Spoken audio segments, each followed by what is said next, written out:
अब आपको ग्राफिक्स के जरिए हम समझाने की कोशिश करते हैं कि जिन 4 सांसदों को भारतीय जनता पार्टी ने टिकट दिया है, उनकी विधानसभा सीट का वोट गणित क्या है, यह बीजेपी के फेवर में कितना दिखता है, बीजेपी ऐसा क्यों कर रही है, क्या फायदा होने की उम्मीद है भारतीय जनता पार्टी को। यह अगर सवाल जब हम इसका जवाब तलाशते हैं तो उससे पहले गणित समझना जरूरी है। मैदान में बीजेपी के 4 सांसद हैं। दिनहाटा विधानसभा का सबसे पहले जिक्र करते हैं, जहां से निशित प्रमाणिक को, जो कि कूच बिहार से सांसद हैं, इन्हें टिकट दिया है भारतीय जनता पार्टी ने।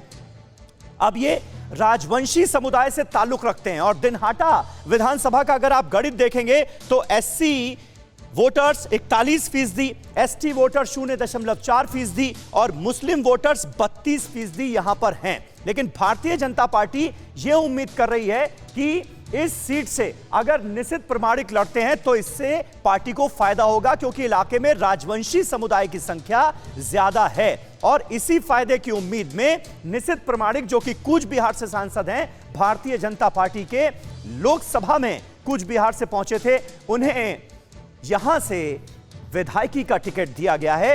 इन्हें विधायक बनाने की कोशिश होगी।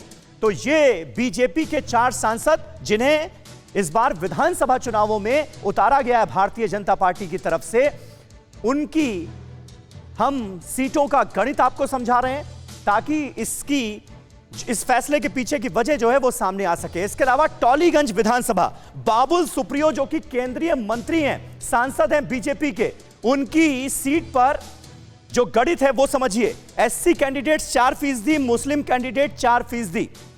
और टॉलीगंज विधानसभा में बाबुल सुप्रियो के लिए बहुत बड़ी चुनौती है, क्योंकि यह सीट पिछले 3 बार से टीएमसी के पास रही है। 3 बार से यहां पर टीएमसी का कैंडिडेट लगातार जीत रहा है, इसलिए बाबुल सुप्रियो के सामने बहुत बड़ी चुनौती है। मैदान में बीजेपी के 4 सांसद, तीसरे सांसद स्वप्न दास गुप्ता जो कि बीजेपी से राज्यसभा सांसद हैं, इनको भी चुनावी मैदान में उतारा गया है।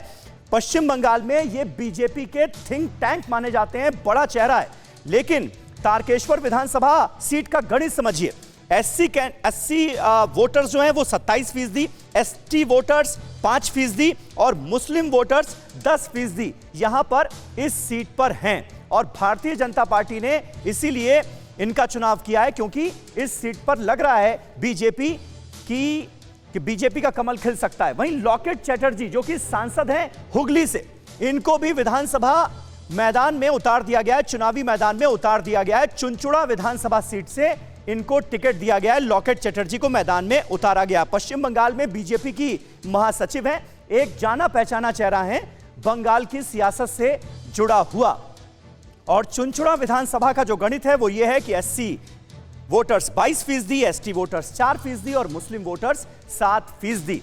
तो लॉकेट चैटर्जी को भी मैदान में उतार दिया गया है और कुल मिलाकर 4 सांसद, 3 लोकसभा के, 1 राज्यसभा के, इस बार चुनावी मैदान में होंगे। और TV9 election intelligence and research wing ने यह डेटा तैयार किया है, यह भी हम आपको बता दें। अड़ी सोमवार से शुक्रवार शाम 6 बजे सिर्फ टीवी9 भारतवर्ष पर।